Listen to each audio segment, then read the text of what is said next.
Hello, good morning! Good morning! Happy Saturday sa inyong lahat. Ito po ang aking outfit for today, Saturday outfit. Lalabas kami ng baby ko. Maglalaro lang po kami. Ipupuntahan kami. Dinoblihan ko siya sa loob oh. Kasi syempre dapat formal tayo. Ganyan lang, sleeveless talaga yan. Dinoblihan ko lang po sa loob para maibagay natin to sa ibang mga mommies.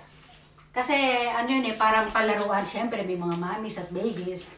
O ito, okay lang ba yung bag ko? O diba? Yan. Tapos yung slipper ko ganito rin ang color. Tcharan! Okay lang ba guys?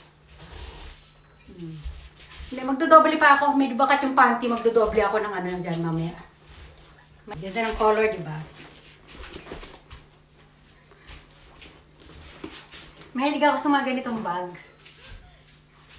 Ayan. Tapos ganyan lang yung hair ko. Siyempre, alam mo mag-set up pa tayo ng hair. Tcharan! Ang harot.